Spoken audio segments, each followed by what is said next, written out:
अस्सलाम वालेकुम नाज़रीन, मैं हूं ज़मीर हैदर और आप देख रहे हैं प्रोग्राम क्रॉस टॉक। नाज़रीन, आज SIFC का अहम इजलास हुआ और बजट से पहले इस इजलास को बहुत अहमियत दी जा रही थी। चारों सूबों के वज़राए आला भी मौजूद थे और अली अमीन गंडापुर साहब ने इसके बाद इजलास के बाद मीडिया से भी गुफ्तगू की। लेकिन इजलास में सबसे अहम बात जो हमारे प्राइम मिनिस्टर मियां शहबाज शरीफ साहब ने की, उन्होंने कहा कि एक रोटी है और मिल बांट कर खाना है। और उन्होंने कहा कि सबको मिलकर चलना चाहिए अगर मुल्क को इस मुश्किलात से निकालना है। उन्होंने कहा मुश्किल वक्त है, फूल जो है वो कांटों में ही खिलता है और अभी हम इंशाअल्लाह मुल्क को तरक्की की तरफ लेकर जाएंगे, जिसमें 10 अरब डॉलर के हवाले से जो UAE से इन्वेस्टमेंट आ रही है उसके हवाले से भी रिपोर्ट इस इजलास में पेश की गई। तमाम सूबों ने अपने इश्यूज भी रखे। अली अमीन गंडापुर का कहना था कि मैंने वाज़े तौर पर अपने सूबे की नुमाइंदगी की और जो भी इश्यूज थे, ख़ास तौर पर उन्होंने कहा कि फाटा और पाटा जो है इन इलाकों को जो है वो उनके ऊपर मज़ीद टैक्सेस ना लगाए जाएं। उन्होंने कहा कि मैं अपने सूबे के लिए जितनी कोशिश कर सकता हूं मैं करूंगा और SIFC एक इम्पॉर्टेंट प्लेटफॉर्म है, इसकी अहमियत हमें मालूम है, हम इसको जिस तरह भी हमें जो भी इसमें कुछ कहा जाएगा हम वो करने को तैयार हैं। लेकिन सूबे की आवाम के लिए, क्योंकि उन्होंने हमें मैंडेट दिया है, उनकी जो भी परेशानियां हैं वो उनको दूर करनी है। और मीडिया के बाद और जिस वक्त हम आपसे अब ये प्रोग्राम में हैं, इस वक्त कहा जा रहा है कि अली अमीन गंडापुर साहब की वजीर दाखिला मोहसिन नकवी साहब और वजीर तवानाई के साथ मीटिंग चल रही है और वो जो बिजली की लोड शेडिंग जो इस वक्त KP में हो रही है उस हवाले से उनका इजलास था। और आज आपको मालूम है कि पेशावर में एक बहुत बड़ा जलसा भी हुआ, जुलूस निकाला गया लोड शेडिंग के ख़िलाफ़ और जो हालात हैं। और फिर कराची में भी आज हमने देखा कि वहाँ पे भी काफ़ी मुश्किलात लोगों को सामना करना पड़ रहा है बिजली की वजह से, लोड शेडिंग की वजह से। तो ये सारे मामलात थे SIFC में। जो दीगर मामलात थे बजट के हवाले से तैयारियां, उसके ऊपर भी कॉन्फिडेंस में लिया गया SIFC को। और KP के बजट के हवाले से अली अमीन गंडापुर ने कहा कि मुझसे तो नहीं पूछा गया SIFC में। और एक उन्होंने बड़ी अहम बात की, उन्होंने कहा कि ये कोई मौका नहीं था कि मैं कोई सियासी गुफ्तगू करता इमरान खान साहब के हवाले से, आर्मी चीफ से या उस फोरम पे। उन्होंने कहा ये एक्सक्लूसिवली SIFC जो है आपको मालूम है जिसके लिए है, उसी नौयत से काम किया गया। और उन्होंने कहा कि NFC अवार्ड के अगर इजलास में नहीं बुलाते तो उनसे कोई फ़र्क नहीं पड़ता, लेकिन जो हमारा हिस्सा है वो हमें मिलना चाहिए, सूबे के जितने वाजिबात हैं वो उनको मिलने चाहिए। इस पर भी बात करेंगे। नाज़रीन, दूसरी जानिब PTI ने आज दरख्वास्त दे दी है, जो उनका मेन सेक्रेटेरिएट इस्लामाबाद में सील किया गया था, उस हवाले से उन्होंने उसको ख़िलाफ़ इस्लामाबाद हाई कोर्ट में दरख्वास्त जमा कराई है, उस पर भी बात करेंगे। और आगे चल के प्रोग्राम के आखिरी हिस्से में थोड़ा सा मजमूई तौर पर माशी सूरत हाल पर बात करेंगे और उसके लिए हमें ज्वाइन करेंगे हारून शरीफ साहब। नाज़रीन, अभी मैं आपको गेस्ट का तारुफ करवाता चलूँ। हमारे साथ मेहर बानो कुरैशी साहिबा, सीनियर रहनुमा पाकिस्तान तहरीक इंसाफ मौजूद हैं। बहुत बहुत शुक्रिया मेहर बानो साहिबा आपके वक्त का। Zulqarnain Tahir, senior journalist, analyst, investigative reporter हमारे साथ लाहौर से मौजूद हैं। बहुत बहुत शुक्रिया जुल्करनैन आपके वक्त का भी। मैं अगर इजाज़त दें तो शहबाज शरीफ के शॉर्ट अगर प्रोड्यूसर साहब सुनवा दें पहले कि उन्होंने क्या फरमाया SIFC के इजलास में। SIFC की अफादियत, उसकी एफिशिएंसी और उसकी अचीवमेंट ने तमाम नाकदीन के जुबानों पर ताला लगा दिया। UAE ने मेहरबानी करके 10 अरब डॉलर का सरमायाकारी का खुद ऐलान किया। तैयारी अब हमारी तरफ से अब होनी है, उनकी तरफ से कोई ताखीर नहीं है। वाहिद रास्ता है तो build Pakistan and make Pakistan. मैं समझता हूँ कि सूबों को, वफाक को मिलकर चलना है। रूखी सूखी हमने इकट्ठी खानी है। अगर एक रोटी है तो चारों भाइयों ने बांट के खानी है। रूखी सूखी हमने मिलकर खानी है, इकट्ठी खानी है, और अगर एक रोटी है तो चारों भाइयों ने बांट कर खानी है।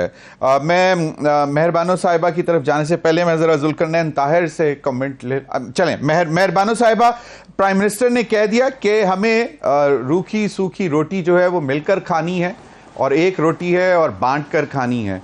और उन्होंने कहा कि जो SIFC के नाकिदीन थे उनका मुंह बंद कर दिया और अब गैर मुल्की सरमायाकारी भी यकीनन पाकिस्तान की तरफ रास्ता बनाएगी, ख़ास तौर पर 10 अरब डॉलर जो यूएई की तरफ से जो कमिट हो गए हैं इन्वेस्टमेंट के, उसके बाद तो अब ऑपोजिशन को थोड़ा सा ख्याल रखना चाहिए कि चलें मामलात को आगे लेकर चलते हैं, थोड़ा सा बेहतरी की तरफ चलते हैं, उसके बाद अपनी सियासत भी होती रहेगी, एहतजाज भी होता रहेगा।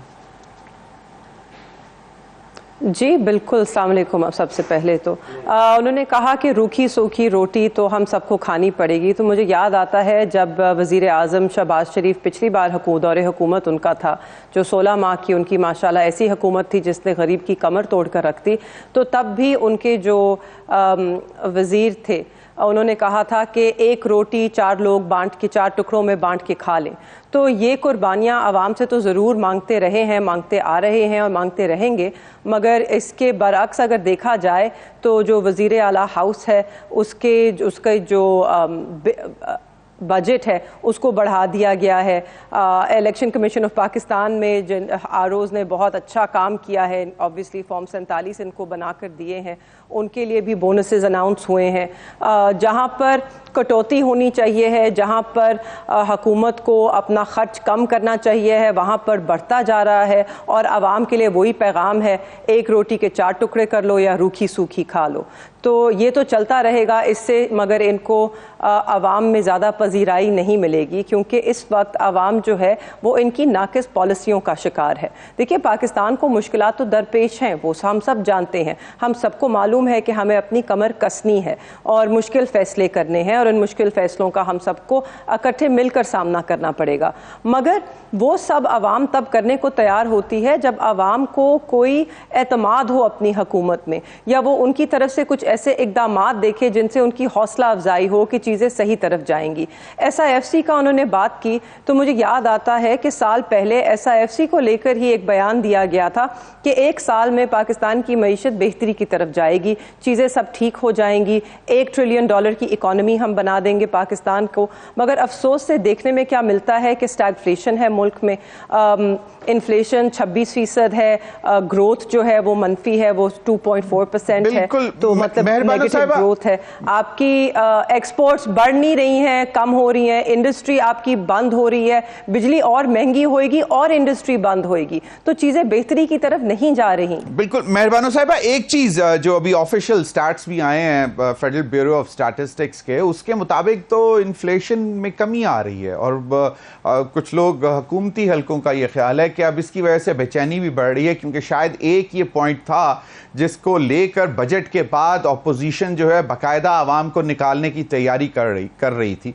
तो अब तो वो उनका ख्याल है कि 17.5% पे आ गया है inflation, core inflation food basket में जो उन्होंने चीज़ें रखी होती हैं उसका। जी बिल्कुल, फूड बास्केट में थोड़ी कमी आई है, ज़ेरो ज़बरदस्ती जिस तरह भी वो थोड़ी कमी लेकर आए हैं, मगर अभी भी जो इन्फ्लेशन है आपके डबल डिजिट्स में है और लो डबल डिजिट्स में नहीं है, अभी भी बहुत बहुत ज़्यादा है इन्फ्लेशन, लोगों के लिए अभी भी मुश्किलात दरपेश हैं। और इसके साथ जब आप जैसे जैसे गर्मियों के करीब जाएंगे, IMF ने आपको वैसे ही कह दिया है कि आपने सर्कुलर डेट कम करना है। वो आप बिजली महंगी करते गए हैं मगर सर्कुलर डेट कम नहीं हुआ, मगर अभी भी हुकूमत की तरफ से पॉलिसी यही लगती है कि आवाम के लिए बिजली और महंगी करें और उसी तरह सर्कुलर डेट पे वो काबू पाएं, जो कि एक और डिबेट है, वो हो नहीं पाएगा। फिर भी जब बिजली महंगी होगी और आपके टैरिफ्स बिजली के गैस के ऊपर जाएंगे गर्मियों में, तो उससे आपको क्या लगता है, क्या इन्फ्लेशन मजीद नीचे आएगी या मजीद ऊपर जाएगी? जब आपका कॉस्ट ऑफ प्रोडक्शन हर चीज का बढ़ेगा, जब किसान का ट्यूबवेल भी उसके लिए ज्यादा महंगा होगा, और ये वही किसान है, आपको याद हो या ना याद हो, जिसकी कमर आप ऑलरेडी तोड़ चुके हैं अपनी नाकिस गंदम पॉलिसी के साथ। आपने अभी तक किसान को कोई पैकेज नहीं दिया, अभी तक किसान की मदद के लिए आपने कोई इकदाम नहीं लिए हैं। तो हमारे लिए तो अभी भी जो सूरत हाल है वो अभी भी तशवीशनाक है। सही।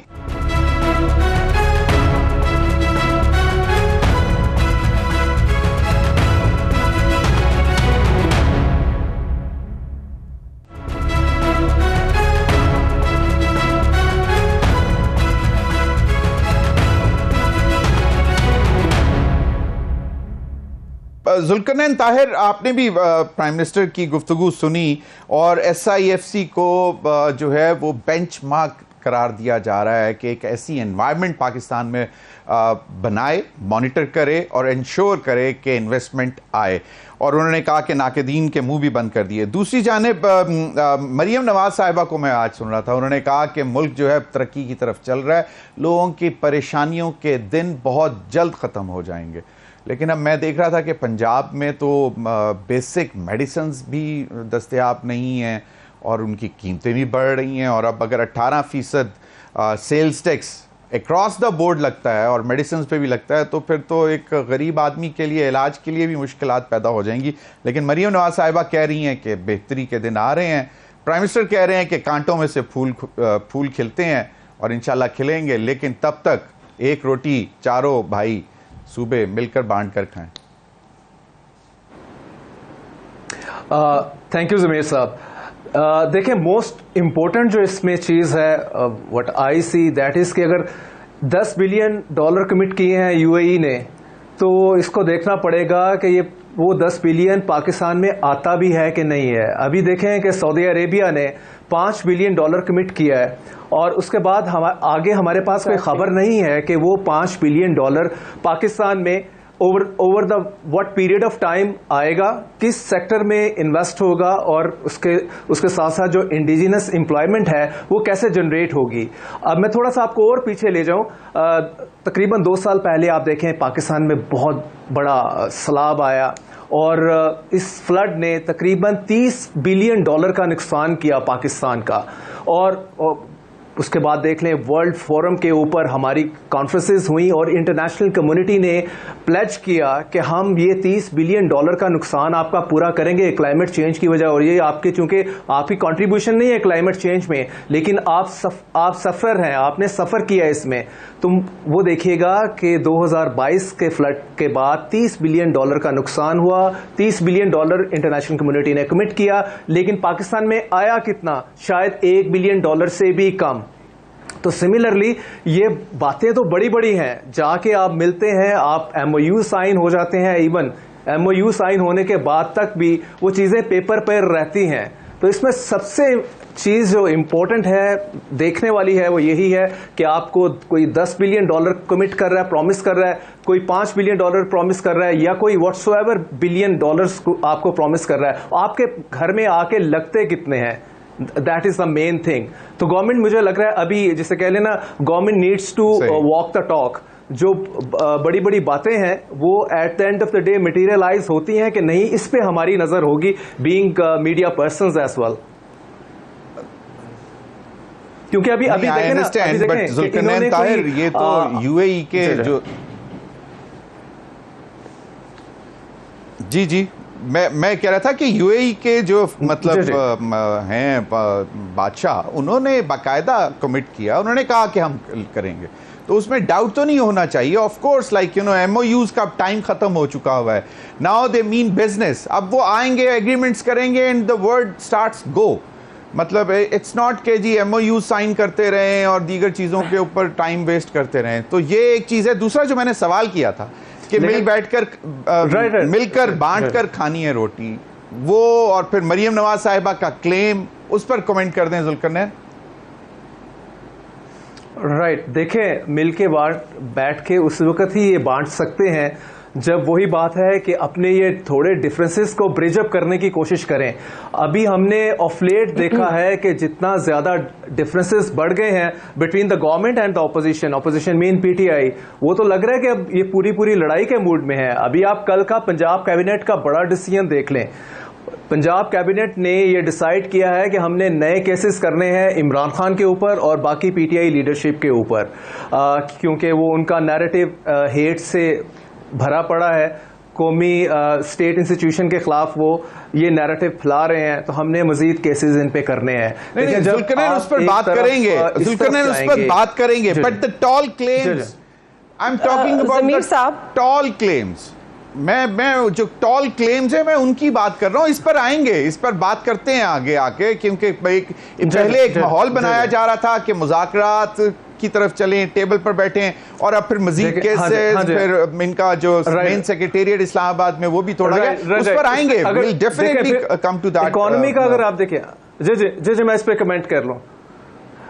देखिए, इकोनॉमी जुड़ी हुई है आपकी पॉलिटिकल स्टेबिलिटी से। मैं वही बात कर रहा था कि अगर आप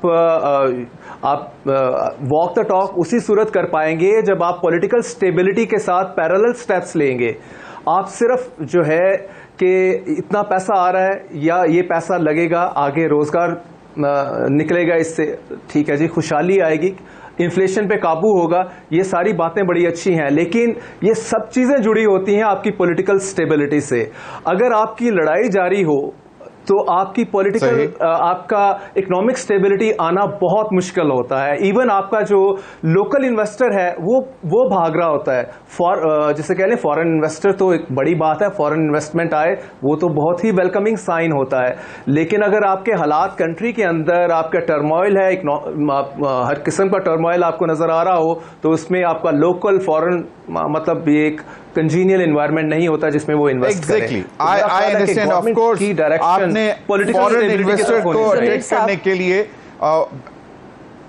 बिल्कुल मेहरबान कुरैशी साहिबा, क्योंकि आप इस पर भी रिस्पॉन्ड करना चाहती हैं जो जुल्करनैन ने बात की, लेकिन मैं चाहता हूं कि अमीर मुकाम साहब ने भी आज एक गुफ्तगू की, and that was particularly regarding KP budget जो आपकी पीटीआई की हुकूमत ने कल दे दिया।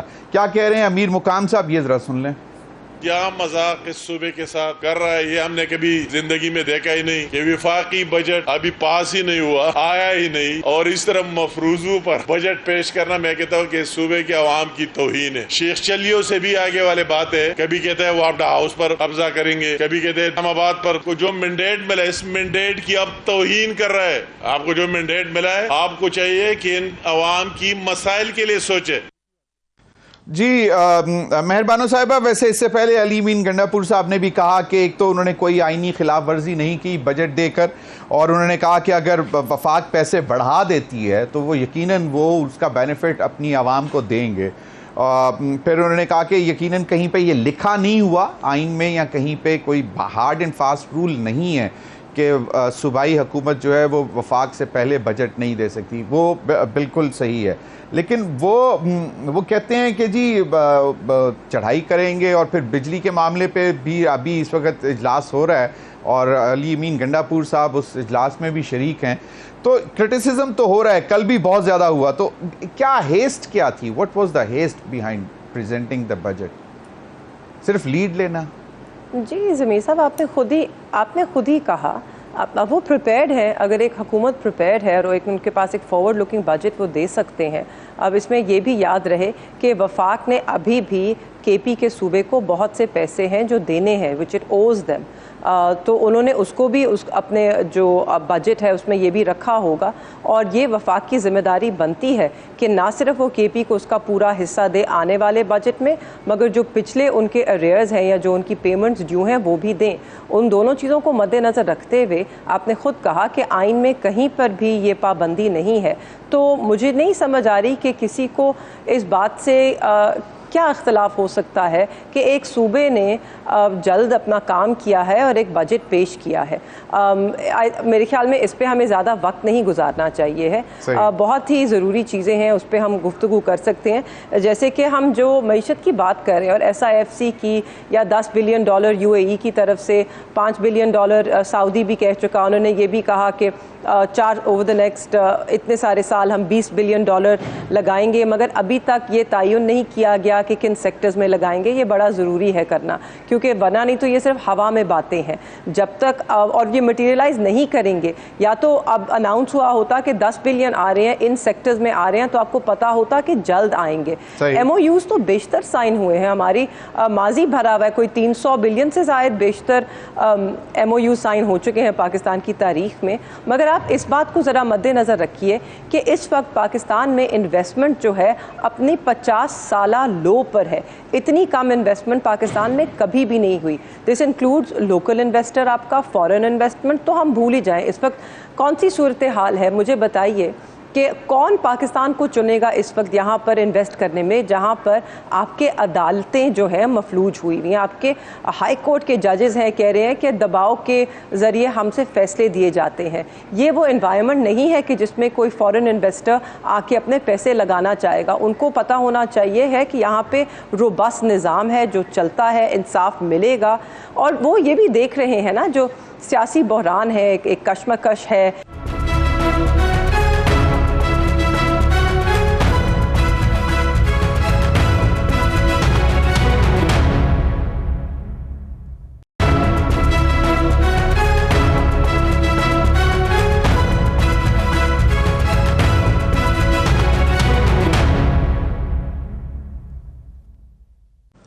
वेलकम बैक नाज़रीन। हमें ज्वाइन किया है तैमूर टालपुर, सीनियर रहनुमा पाकिस्तान पीपल्स पार्टी। बहुत बहुत शुक्रिया तैमूर आपके वक्त का। मेहरबानो आप क्विकली वो जो सियासी अदम इस्तेहकाम की बात करनी थी वो कर लें, ताकि फिर तैमूर टालपुर ने भी ज्वाइन कर लिया तो उनसे भी रिएक्शन ले लेंगे।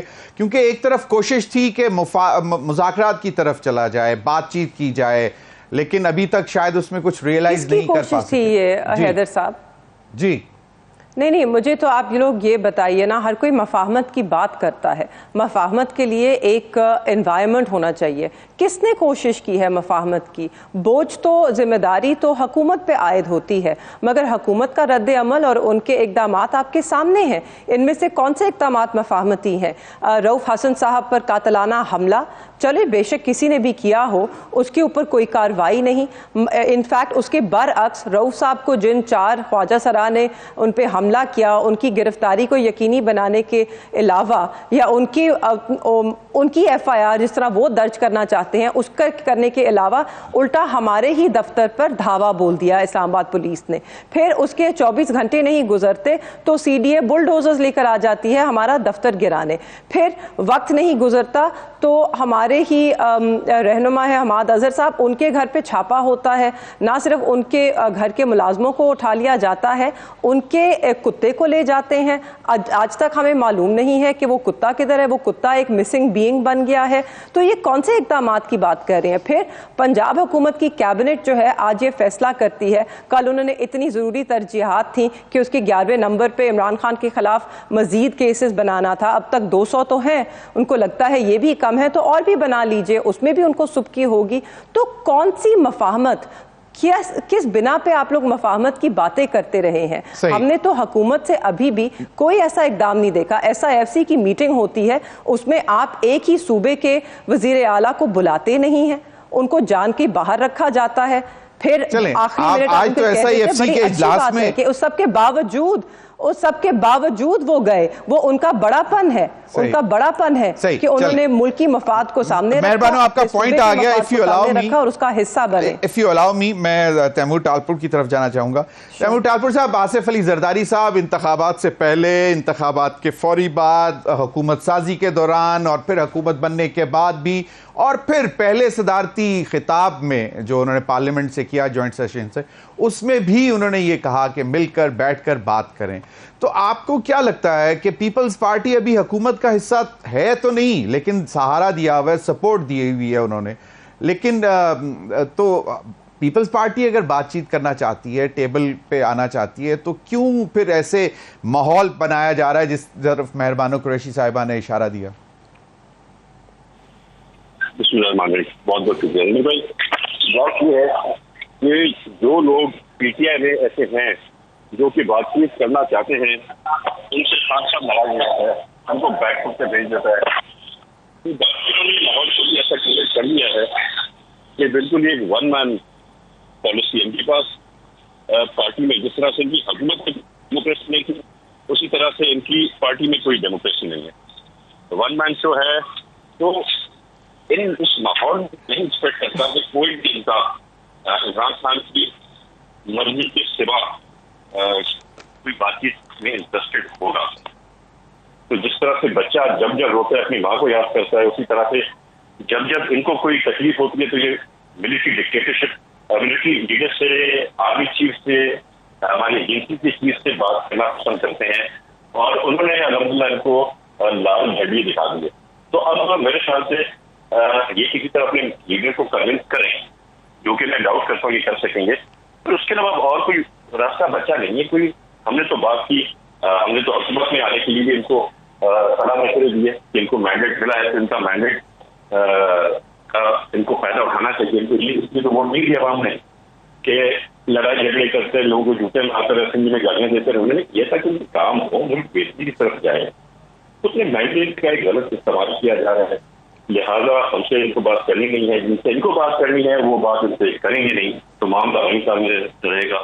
ना मेरा नुकसान, ना इनका नुकसान, नुकसान इस मुल्क का। नुकसान इस मुल्क का, बिल्कुल सही। जुल्करनैन ताहिर, आप इसी बात पे कमेंट कर दें, क्योंकि आपने बात शुरू की थी कि पॉलिटिकल स्टेबिलिटी होगी तो इकोनॉमिक स्टेबिलिटी आएगी, और उसके लिए कोशिश जो है ये आपने इस तरफ बात पहले भी की थी कि जी नए केसेस बनाए जा रहे हैं, लेकिन कहीं ना कहीं पे आपको लगता है कि पीटीआई भी थोड़ा सा शायद इंटरेस्टेड नहीं है, क्योंकि जो बजट में होने जा रहा है उसको वो कैश इन करने के लिए अगर टेबल पे अभी बैठ जाते हैं या बाद में बैठते हैं तो फिर अवाम इनके साथ क्यों निकलेगी? So probably they are also like betting on something which they probably get benefit out of, benefit उसमें से निकलेगा after the budget.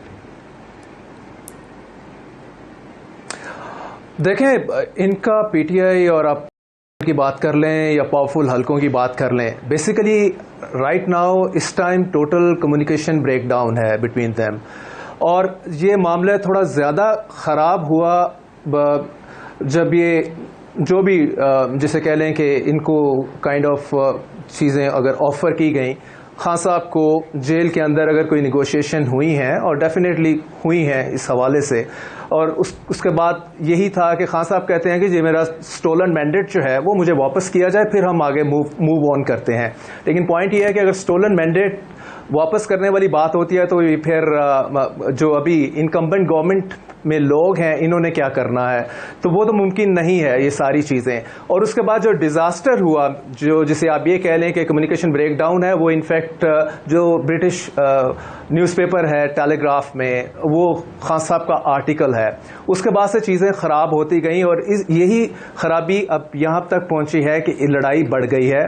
और ये लड़ाई जो पंजाब कैबिनेट वाला भी कि खान साहब के ऊपर अराउंड 200 केसेस हैं, तो शायद वो भी not enough in that context, और ग्रिल करना है। और इसमें फिर बाकी जो मामलात हैं, जिस तरह से पीटीआई का इस्लामाबाद का सेंट्रल ऑफिस है, उस सीडी और पुलिस का धावा है वहाँ पे, और पार्ट ऑफ दैट को डिमोलिश भी किया उन्होंने, तो चीज़ें ख़राब हुई हैं इनफैक्ट बेहतरी की तरफ जाने की बजाय। तो इस सारे माहौल में तो फिर जैसे आप कह लें कि कहाँ गई पॉलिटिकल स्टेबिलिटी। अब शायद गवर्नमेंट भी करना चाह रही है कि और ज़्यादा इन्हें ग्रिल करें, और फिर शायद उस पॉइंट पे ले जाएं जहाँ पे फिर शायद जिसे कहते हैं आखिर पे फिर भी कहीं ना कहीं मुज़ाकरात ही होते हैं। तो अभी तो इस तरफ चीजें नहीं लग रही, और दूसरी तरफ हम वही इकोनॉमिक फ्रंट पे देख रहे हैं कि बिल्कुल सही जुल्करनैन, आपने यही यकीनन जिसके पास पावर है वो चाहेगा ग्रिल करके अपनी टर्म्स एंड कंडीशंस पे टेबल पे बैठे। मैं मेहर बानो साहिबा की तरफ जाऊंगा, लेकिन उससे पहले मैं राना सनाउल्लाह साहब ने एक मुख्तसर सी बात की है रिगार्डिंग के इमरान खान साहब जेल से बाहर आ सकते हैं, कब आएंगे, क्या कह रहे हैं, ये जरा सुन लें। इमरान खान को आप जेल से बाहर देख रहे हैं अनकरीब?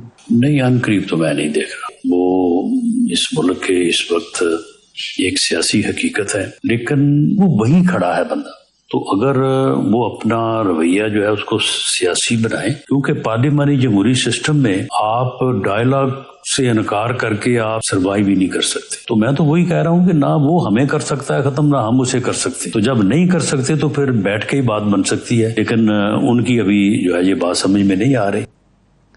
जी मेहर बानो साहिबा, आपने गुफ्तगू सुन ली राना सनाउल्लाह साहब की। उनका ख्याल है कि मतलब एक सियासी हकीकत हैं, लेकिन मामला जो हैं ना वो आप उनको ख़त्म कर सकते हैं ना वो आपको ख़त्म कर सकते हैं, तो बेहतर है कि बैठ के बात कर लें। बिल्कुल जी, कोई किसी भी सियासी जमात को जबर से तोड़ा नहीं जाता, और ना ही ख़त्म कर सकते हैं। इन्होंने पहले माजी में कोशिश हो चुकी पीपल्स पार्टी को तोड़ने की, नून लीग को अभी हाल में पिछले 10 सालों में कोशिश की गई, वो जमातें सब खड़ी हैं। पीटीआई तो उससे भी ज़्यादा मजबूती से खड़ी है। अब इन्होंने 1 साल से कोशिश की, जो अब मज़ीद ग्रिल करना चाहते हैं। 1 साल से हम तो आजमाइशों का, मुश्किलात का सामना कर रहे हैं, हर मुमकिन कोशिश कर ली, जमात वहीं की वहीं खड़ी है, पहले से भी ज़्यादा मजबूत। और आज 25 मई है, तो ये वो दिन है कि 2 साल पहले रियासती जबर का हमें निशाना बनाया गया। हम तो तब से सह रहे हैं और हम अभी भी वहीं खड़े हैं जहां खड़े थे और हमेशा खड़े रहेंगे। इस बात के तो किसी को अभाम नहीं होना चाहिए है। पाकिस्तान तहरीक-ए-इंसाफ अपने मौक़िफ़ पे, अपने असूलों पर कायम थी, है और रहेगी। और जहाँ तक तैमूर तालपुर साहब ने कुछ अर्ज़ किया मेरी जमात के बारे में कि हमारी जमात में तो जमहूरियत ही नहीं है, तो उनके मुँह से ये बात अच्छी नहीं लगी।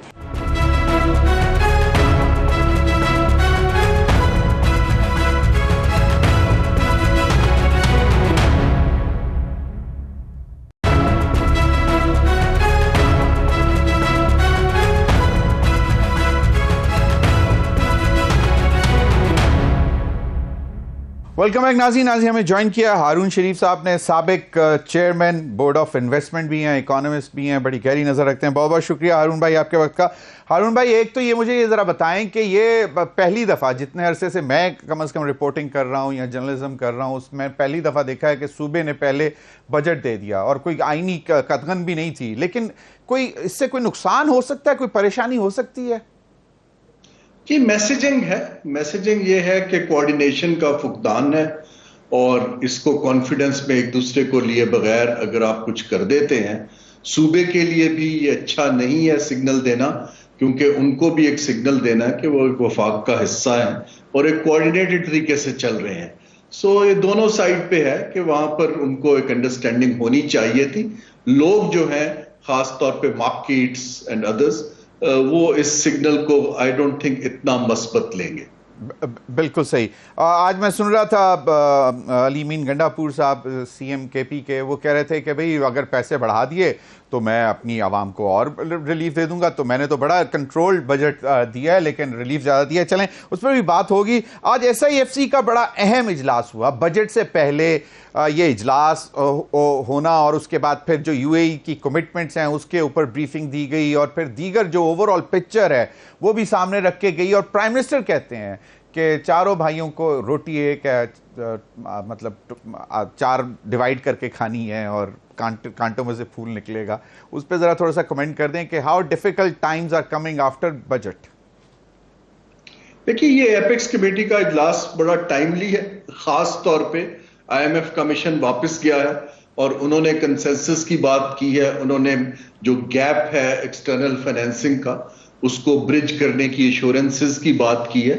तो ये इन ए वे चारों चीफ मिनिस्टर्स का बैठना और इसका मिनट होना उनको एक अच्छा सिग्नल जाएगा कि इसके ऊपर एक शेयर्ड पोजीशन ली जा रही है। सही। मुझे जो थोड़ा सा जो वरी रहती है हमेशा, क्योंकि एक्सटर्नल पोजीशन पे प्रेशर रहता है, तो हम कहीं फिर से जल्दबाजी में डिपॉजिट वगैरह लेने की तरफ चले जाएंगे और इन्वेस्टमेंट जो है वो फिर पीछे रह जाएगी।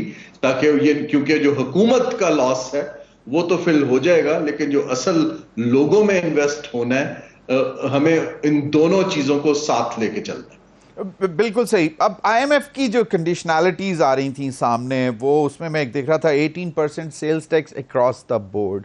आपकी मेडिसिन्स भी वो पहले ही इतनी महंगी हो चुकी हुई हैं, मतलब इरैशनली उन्होंने बढ़ाते गए कीमतें, और अब अगर 18% भी लग जाएगा तो एक आम आदमी की तो पहुंच से बेसिक मेडिसिन भी उसके पहुंच से निकल जाएगी और इसका इम्पैक्ट भी आएगा। फिर यूटिलिटी के टैरिफ्स भी बढ़ाने जा रहे हैं, तो इसमें इंडस्ट्रियल ग्रोथ आप कहां से लेंगे, एक्सपोर्ट टारगेट्स कैसे अचीव करेंगे? So it's a complex situation. मतलब IMF वहां पे भी जोर दे रहा है और उसके बाद फिर चाहता है कि आपकी ग्रोथ भी आए आपके पास 3.4। आई डोंट थिंक कि IMF चाहता है कि ग्रोथ आए। IMF ये चाहता है कि ग्रेजुअल स्टेबलाइजेशन और ग्रोथ साथ साथ चलें। तो एक चीज तो बड़ी क्लियर है कि इस साल का बजट IMF के साथ जो कंसल्ट किया जा रहा है वो स्टिल स्टेबलाइजेशन का बजट होगा, ग्रोथ का बजट नहीं होगा।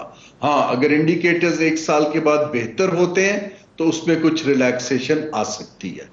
दूसरी चीज इसके अंदर जमीर साहब जो हमारे लिए जरूरी है कि आईएमएफ को हमारी टीम को समझना जरूरी है। देखिए, ये जो इंटरनेशनल इदारे हैं, इनका एक काम का तरीका है। उनसे निगोशिएशंस तब होती हैं जब आपने एक बड़ी इन डेप्थ रिसर्च डेटा इकट्ठा किया और उनको कन्विंस करें। खाली बातचीत से नहीं हो पाती। हमारे जो आप ग्रोथ की बात कर रहे हैं, मैंने बहुत ममालिक में देखा है कि उन्होंने डेटा टेबल पे रखा है कि जी देखिए, हमारी इतनी आबादी है, अगर उनको रोजगार नहीं देंगे तो कैसे मामला आगे चलेगा। तो अगर हम 2 या 3 सेक्टर्स को तरजीह बना के और अपना कंपैरेटिव एडवांटेज दिखा के इन डेप्थ कंपैरेटिवनेस की स्टडी उनके सामने रखें, निगोशिएट करें। अगर आफ्टर ऑल बीआईएसपी को भी तो वो बढ़ाने पे सपोर्ट दे रहे हैं ना, सही। तो वो जब उनको नजर आएगा कि ये एक डेवलपमेंट का एस्पेक्ट है और इसकी जो अपॉर्चुनिटी कॉस्ट है कहीं और से हमें कवर करनी पड़ेगी, या खर्चा कम करके या किसी सब्सिडीज को या प्रोटेक्शन को कम करके। आई थिंक ये निगोशिएशन मैंने बाकी ममालिक में तो खुद भी की है, होते भी देखी हैं, लेकिन अब ये पाकिस्तान कर पाता है या नहीं। खास तौर पे हम एक क्लाइमेट रेजिलियंस के लिए हमारे पास बड़ा सॉलिड आर्गुमेंट है, लेकिन do we have the documentation to convince कि ये पैसा जो है रिंग फेंस करके आप वहीं पर लगाएंगे, तो इस तरह की चीजों में गुंजाइश पैदा की जा सकती है। हारून भाई, मुझे बताएं, आपने भी कहा कि $10 बिलियन की कमिटमेंट है इन्वेस्टमेंट की, but in haste we might ask them to park some money because of balance of payments. But why do you think that? कि क्यों नहीं हम इन्वेस्टमेंट्स क्यों नहीं रियलाइज करेंगे? जी, ये हिस्ट्री तो ये है जो मैंने खुद भी देखा और किया कि वो 3 तरह का पैकेज देते हैं। एक, क्योंकि हमारी जरूरत है कि कुछ कैश ट्रांसफर हो जाए डिपॉजिट की शक्ल में। दूसरा, वो जो अरब मुल्क हैं वो आपको कुछ डिफर्ड पेमेंट दे देते हैं। तीसरी है हार्डकोर इन्वेस्टमेंट। मेरी वहां पर अभी भी पोजीशन हुई है कि ये G2G इन्वेस्टमेंट लानी बहुत मुश्किल है, अनलेस कि हम कोई अपनी कंपनियों के शेयर्स को डिसइन्वेस्ट कर दें जो कि लिस्टेड हो। वो आसान काम है, लेकिन वो इन्वेस्टमेंट नहीं आ रही, वो तो आप एक ओनरशिप की ट्रांसफर कर रहे हैं ना। सही। हमें इस वक्त SIFC को, मेरी बारहा मैं ये कह चुका हूं पर्सनल लेवल पे भी और पब्लिकली भी, कि हमें इस वक्त 4-5 टॉप ऑफ द लाइन जो हमारी प्राइवेट सेक्टर की कंपनीज हैं उनके जॉइंट वेंचर्स को फैसिलिटेट करना चाहिए। उनको UAE भेजें ताकि वो जाके प्रोजेक्ट्स अपनी एक्सपेंशन के अंदर इक्विटी ला सके। सही, बिल्कुल सही। अच्छा, अब बात यह है कि कहा जा रहा है प्रेशर्स आएंगे बजट में, आम आदमी पे भी आएंगे। एक बेसिक सोशल सेफ्टी नेट्स की एब्सेंस में हम BISP को, मैं कोई इतना बड़ा कोई सोशल सेफ्टी जो है वो सोशल सेक्टर सेफ्टी नेट नहीं समझता। वो तो एक है कि जी जो बैठा हुआ है, जो कुछ नहीं कर रहा, उसको आप दिए जाएं।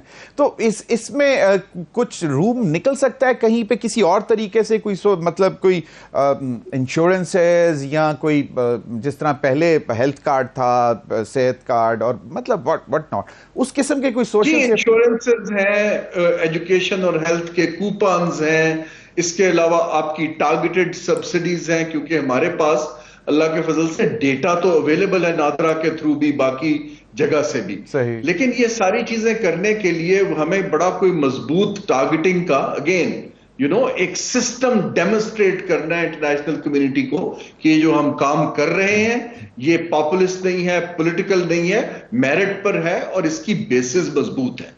मैं अभी भी आपको बता रहा हूं कि निगोशिएशन बिल्कुल हो सकती है। ये जो हम IMF का एक्सटेंडेड पैकेज के ऊपर निगोशिएट करते हैं, we should put a number of these things on table ताकि गुंजाइश निकले। लेकिन इस चीज को वक्त लगता है। अनफॉर्चुनेटली मैं एक चीज हाईलाइट करता जाऊं, जो IMF के की 5 शेयर होल्डर्स हैं, उन ममालिक में हमें अपने डिप्लोमेटिक मिशंस को मजबूत करने की जरूरत है ताकि वो शेयर होल्डर्स को कन्विंस कर सकें कि जो पाकिस्तान बात कर रहा है उसको वो सपोर्ट करें। ये एक, मैं क्योंकि खुद UK की तरफ से इसमें बैठता रहा हूं ग्लोबल मीटिंग्स में, मुझे पता है कि ये लॉबी कैसे की जाती है। ये मेरिट बेस्ड लॉबिंग है और यहां हमारी डिप्लोमेसी का रोल भी बड़ा क्रिटिकल हो जाता है। तो तीसरी चीज, हमारे जो एग्जीक्यूटिव डायरेक्टर्स वहां बैठे हैं उनको एक रिटायर्ड ब्यूरोक्रेट की बजाय हमें कुछ मजबूत इकोनॉमिस्ट और प्रोफेशनल्स को भेजना चाहिए जो हमारा केस वहां लड़ सके। सो ये बड़ी आपने इंटरेस्टिंग बात की कि जो मेजर स्टेक होल्डर्स हैं IMF बोर्ड पे, उनके साथ आपको डिप्लोमेटिकली आगे चलना है ताकि आप उनको क्लियर पिक्चर रखें, और ऑब्वियसली जो पैसे दे रहा है वो चाहता भी है कि पैसे वापस मिले। It's a very interesting point. बहुत बहुत शुक्रिया हारून शरीफ साहब आपके वक्त का। नाज़रीन, अब तक के लिए इतना ही, इजाजत दीजिए। अल्लाह हाफिज।